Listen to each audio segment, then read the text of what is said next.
Hi, my name is तराबाब and welcome to nuclear classes. आज हम पढ़ने वाले हैं डाइलेक्ट्रिक्स और उसके टाइप्स के बारे में। इसके बाद डाइलेक्ट्रिक पोलराइजेशन पढ़ेंगे और इलेक्ट्रिक ससेप्टिबिलिटी। तो सबसे पहले हम डिस्कस करते हैं डाइलेक्ट्रिक्स। ये डाइलेक्ट्रिक्स क्या होते हैं? ये ऐसे मटेरियल्स होते हैं, या ये बोल रहे हैं कि ऐसे इंसुलेटिंग मटेरियल्स होते हैं जो इलेक्ट्रिक इफेक्ट को ट्रांसमिट करते हैं विदाउट एक्चुअली कंडक्टिंग इलेक्ट्रिसिटी। ऐसे मटेरियल जो इलेक्ट्रिसिटी को कंडक्ट किए बिना इलेक्ट्रिक इफेक्ट्स को ट्रांसमिट करते हैं। तो इलेक्ट्रिसिटी कंडक्ट नहीं हो रही तो डाइलेक्ट्रिक को हम इंसुलेटर बोल सकते हैं। अगर आप यहाँ पे ये बोलो क्या इंसुलेटर डाइलेक्ट्रिक्स होंगे? बिल्कुल नहीं, क्योंकि वो इलेक्ट्रिक इफेक्ट ट्रांसमिट नहीं करते हैं। ओके, तो हम यहाँ पे बोल सकते हैं कि जो डाइलेक्ट्रिक्स हैं वो इंसुलेटर हो सकते हैं, बट जो इंसुलेटर हैं वो डाइलेक्ट्रिक्स नहीं हो सकते हैं। ओके, तो डाइलेक्ट्रिक्स मटेरियल ऐसे मटेरियल होते हैं जो इलेक्ट्रिक इफेक्ट्स को ट्रांसमिट करते हैं without actually conducting electricity. Okay, they are of two types. Dielectrics दो टाइप के होते हैं। नॉन पोलर मीन्स जिसमें कोई पोल ना हो, जैसे इलेक्ट्रिक डायपोल पढ़े जिसमें दो पोल होते हैं, पॉजिटिव और नेगेटिव। तो यहाँ पे जो नॉन पोलर हैं इसमें कोई पोल नहीं होंगे। तो इस कंडीशन में क्या होगा, जो पॉजिटिव और नेगेटिव चार्ज होंगे वो कॉन्साइड करेंगे। कॉन्साइड का मतलब इनका सेंटर सेम होगा, मेल खाते हुए। कॉन्साइड का मतलब इनके सेंटर्स मेल खा रहे हो। ओके, तो यहाँ पे क्या है, जो नॉन पोलर है इनमें कोई पोल ही नहीं है। तो इसका मतलब क्या है, centres of positive and negative charges are coincides due to symmetric shape. ये ऐसा सिमेट्रिक शेप की वजह से करेंगे। जस्ट लाइक यहाँ पे देखिए, एक हाइड्रोजन है, ये इसका सेंटर ये होगा। इसमें हाइड्रोजन में दो H होते हैं ना, दूसरा वाला H क्या है, ये वाला है। पहला H ये, दूसरा ये। ओके, तो इसका सेंटर ये होगा। अब अगर इन दोनों हाइड्रोजन्स का हम कंबाइंड सेंटर देखें तो यहाँ पे होगा। तो अब यहाँ पे कोई चार्ज ही नहीं है, पॉजिटिव नेगेटिव दोनों पॉजिटिव है। तो इस केस में क्या होगा, मोमेंटम जीरो। इस मोमेंटम डाइपोल मोमेंट, यहाँ पे डाइपोल मोमेंट जीरो होगा। ओके, अब यहाँ पे अगर हम इस तरह से देखें तो अब समझ में नहीं आएगा, लेकिन अगर एक नेगेटिव वाला इंक्लूड करके देखें तो देखिए, ये एक कार्बन है, CO2 का कंसीडर करते हैं। ओके, ये कार्बन का एक एटम है जिसका सेंटर ये हो गया, दूसरा ये है ऑक्सीजन का। ओके, ये दूसरा वाला ऑक्सीजन का है। ऐसा करते थोड़ा सा बड़ा बना लेते हैं ये। तो ऑक्सीजन का सेंटर ये होगा, ये वाला, दोनों ऑक्सीजन्स के, और ये कार्बन का सेंटर ये होगा। अब ये जो ऑक्सीजन होता है ये नेगेटिव है, ये भी नेगेटिव, और कार्बन कैसा है, पॉजिटिव है ना। तो अगर ये हम ऑक्सीजन और ऑक्सीजन के सेंटर्स को मैच करें तो इस तरह से होंगे। अब कार्बन का सेंटर ये है इस पॉइंट पर, यहाँ पे, ठीक। अब अगर हम बात करें, ऑक्सीजन दो हैं, दोनों ऑक्सीजन के कंबाइंड सेंटर कहाँ पे होंगे, इस पॉइंट पे। तो ये ऑक्सीजन का सेंटर, दोनों ऑक्सीजन का कंबाइंड सेंटर ये, और कार्बन का सेंटर भी यही है। तो दोनों के सेंटर, ऑक्सीजन और कार्बन के, हम ये बोल सकते हैं ये कॉन्साइड कर रहे हैं इस पॉइंट पे। ओके, तब जब दोनों के सेंटर कॉन्साइड कर रहे हैं मतलब दोनों के सेंटर्स के बीच की डिस्टेंस जीरो, यानी लेंथ जीरो, तो डाइपोल मोमेंट क्या होगा, जीरो। या फिर आप ऐसे कह सकते हो, इलेक्ट्रिक डाइपोल मोमेंट की डायरेक्शन क्या होती है, negative charge to positive charge. आप देखो, इस वाले ऑक्सीजन से इलेक्ट्रिक डाइपोल मोमेंट इस डायरेक्शन में होगा, और इस वाले ऑक्सीजन से भी अपोजिट डायरेक्शन में, ऐसे। अब ये एक दूसरे को कैंसिल आउट कर देंगे, बट नेट डाइपोल मोमेंट क्या हो जाएगा, जीरो। हम ये भी कह सकते हैं कि जो नॉन पोलर डाइलेक्ट्रिक्स हैं जिसमें कोई पोल नहीं है तो उनका डाइपोल मोमेंट भी जीरो होगा। ओके, अब देखिए हम बात करते हैं पोलर डाइलेक्ट्रिक्स के बारे में। पोलर डाइलेक्ट्रिक्स क्या होते हैं, इनके सेंटर्स क्या करेंगे, coincide. Centres of positive and negative charges are coincides due to asymmetric shape. इनकी शेप्स होते हैं वो एसिमेट्रिक होते हैं।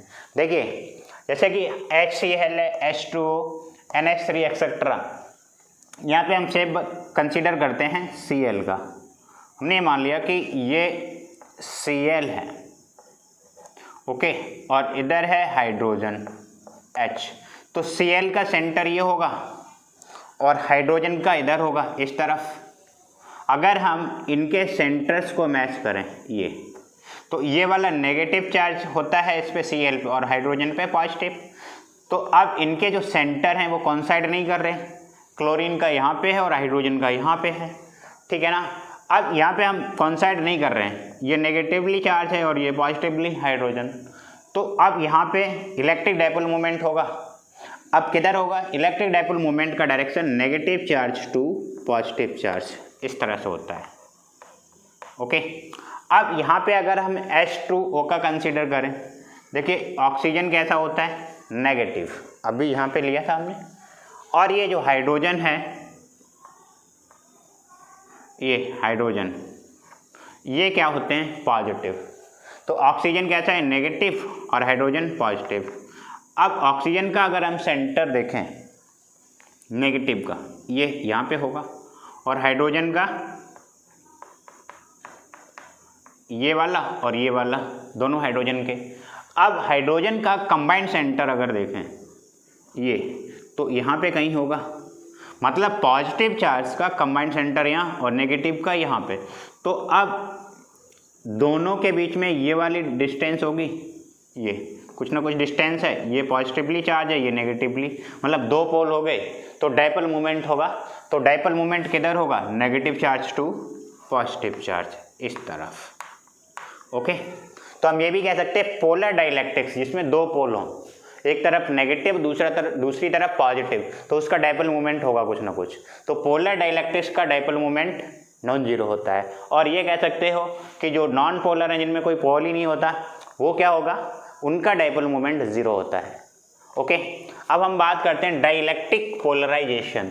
डाइलेक्ट्रिक पोलराइजेशन में क्या होता है? सबसे पहले हम बात करते हैं नॉन पोलर मॉलिक्यूल्स की। नॉन पोलर मॉलिक्यूल्स के लिए हमने मान लिया कि ये कोई नॉन पोलर मटेरियल है, ओके।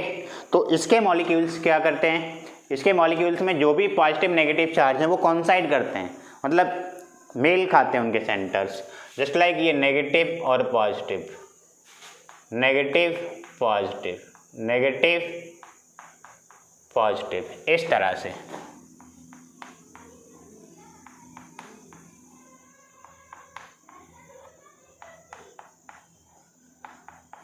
देखिए ये क्या है? अभी ये इस पर कोई एक्सटर्नल इलेक्ट्रिक फील्ड नहीं है। अगर हम इसे किसी एक्सटर्नल इलेक्ट्रिक फील्ड में हेल्ड करते हैं, मान लेते हैं कि हमने कोई यहाँ पे एक्सटर्नल इलेक्ट्रिक फील्ड अप्लाई कर दिया, A is not equal to 0, okay. अगर हम बात करें कि इस डायरेक्शन में एक्सटर्नल फील्ड है, इस तरफ, ओके, तो इलेक्ट्रिक फील्ड की direction away from positive charge होता है। तो इस कंडीशन में क्या होगा? पॉजिटिव चार्ज इलेक्ट्रिक फील्ड से रिपल्स होगा और नेगेटिव अट्रैक्ट। तो इसका मतलब क्या है? नेगेटिव चार्ज इधर आएगा, पॉजिटिव इधर आएगा, ओके। नेगेटिव इधर और पॉजिटिव इस तरफ, नेगेटिव और पॉजिटिव, नेगेटिव पॉजिटिव, नेगेटिव और पॉजिटिव,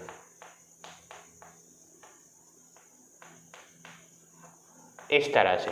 क्योंकि पॉजिटिव चार्ज है ना, वो रिपल्स हो जाएगा इलेक्ट्रिक फील्ड की वजह से, और नेगेटिव चार्ज अट्रैक्ट। तो इस केस में जो डाइपोल मोमेंट होगा इस वाले मटेरियल का, मतलब इस वाले एलिमेंट का, देखो इस डायरेक्शन में नेगेटिव टू पॉजिटिव, इसका भी negative to positive, negative to positive, negative to positive, negative to positive, negative to positive, इन सभी का क्या होगा?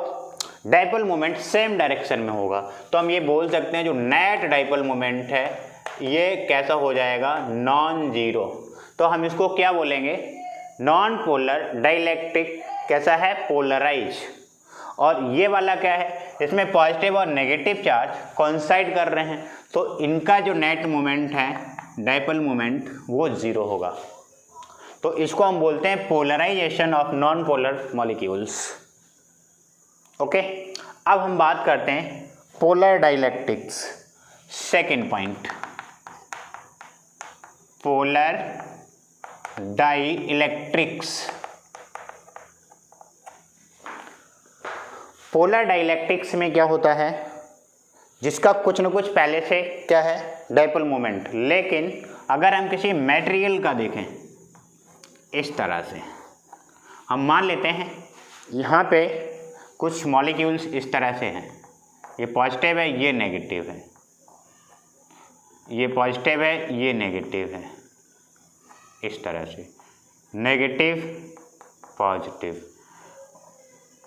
Negative positive. तो इसमें क्या होगा, अगर इस वाले मॉलिक्यूल का देखते हैं कि डाइपोल मोमेंट किधर है, इस तरफ, इसका ऊपर की तरफ, इसका डाउनवर्ड डायरेक्शन में, इसका इस तरफ। जब ये किस कंडीशन में, जब हमने इसे कोई एक्सटर्नल फील्ड में नहीं रखा है, बट इसका जो नेट डाइपोल मोमेंट है वो 0 ही रहेगा। अगर हम इसे किसी एक इलेक्ट्रिक फील्ड में रखते हैं, इलेक्ट्रिक फील्ड में, यहाँ पे ये नॉन जीरो होगा इलेक्ट्रिक फील्ड, तो क्या हो जाएगा, इस केस में जो पोलर मॉलिक्यूल्स हैं वो अगर इलेक्ट्रिक फील्ड की डायरेक्शन हम इस तरफ रखते हैं, इस तरफ, तो पॉजिटिव चार्ज क्या होंगे, रिपल्स हो जाएंगे और नेगेटिव अट्रैक्ट हो जाएंगे। तो इस केस में इसका शेप क्या हो जाएगा, ये वाला नेगेटिव और इधर पॉजिटिव, ये वाला नेगेटिव और ये पॉजिटिव। तो इनका डाइपोल मोमेंट इस तरफ होगा, इसका भी इस तरफ होगा। सेम केस नीचे हो जाएगा इस तरह से।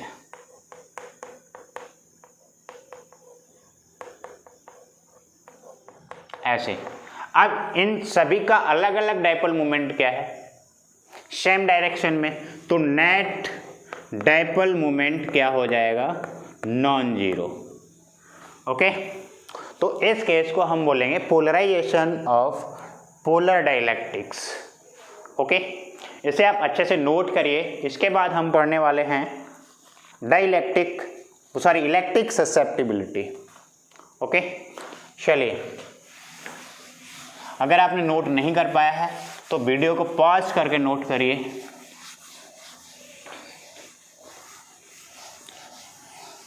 चलिए, और नोट्स आप खुद से बनाने की कोशिश करें, ठीक है ना। सारे नोट्स जितना ज़्यादा खुद से कंप्लीट करेंगे उतना ही आपका कॉन्फिडेंस लेवल अच्छा रहेगा। इलेक्ट्रिक ससेप्टिबिलिटी क्या होता है,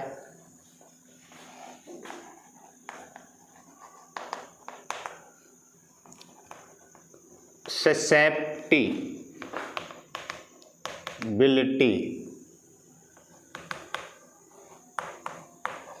ओके, हमने मान लिया कोई डाइलेक्ट्रिक मटेरियल है, ये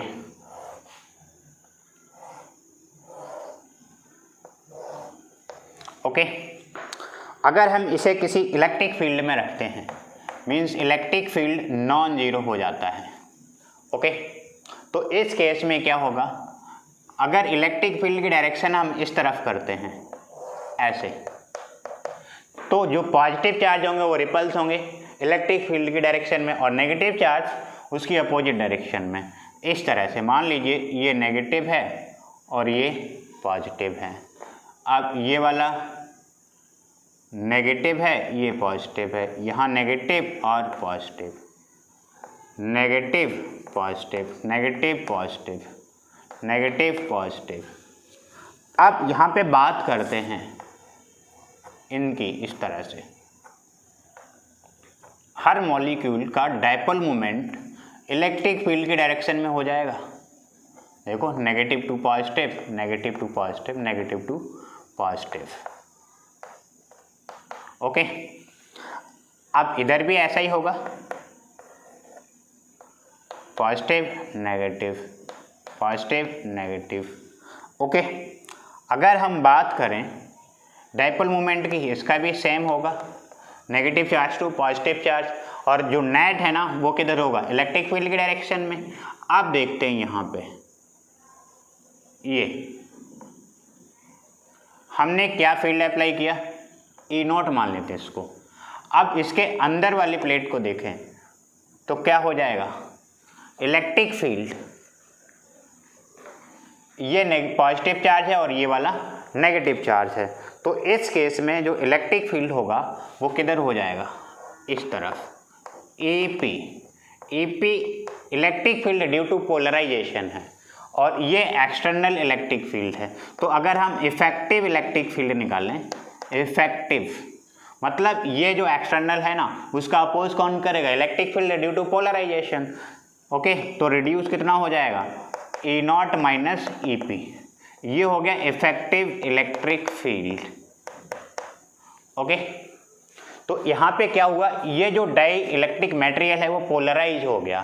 तो हम ससेप्टिबिलिटी को क्या बोलेंगे, जो पोलराइजेशन है वो डायरेक्टली प्रोपोर्शनल टू है इफेक्टिव इलेक्ट्रिक फील्ड के। Okay,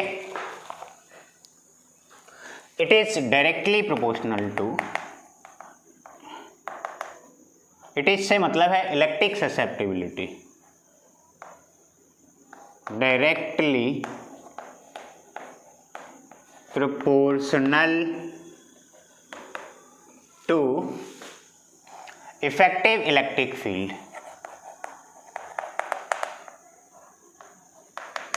EF stand for electric field.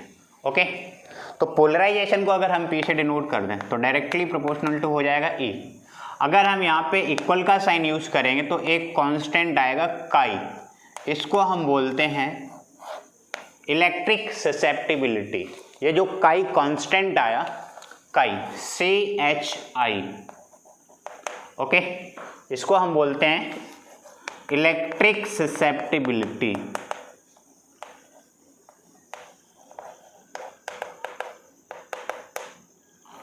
बिलिटी। Okay, इसके अब हम कुछ इंपॉर्टेंट टर्म्स लिखेंगे।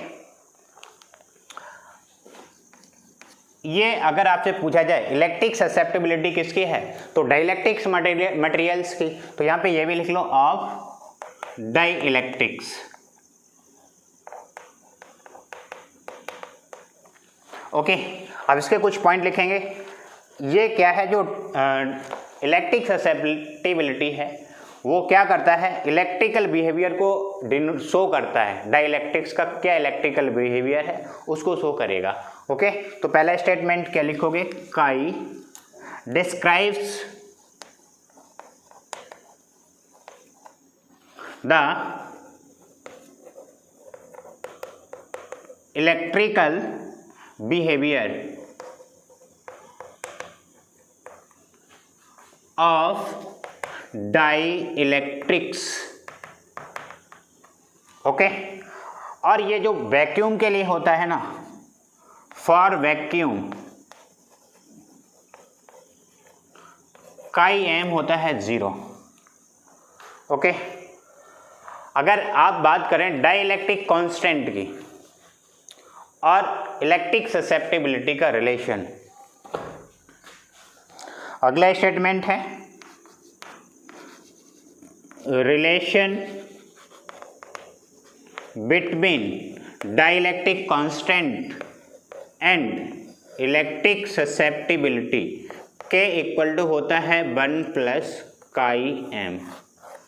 ओके, आज के लेक्चर में हम इतना ही पढ़ने वाले हैं। इसे आप अच्छे से तैयार करें, इसका यूज़ बहुत अच्छा वाला है। थैंक्स, जय हिंद।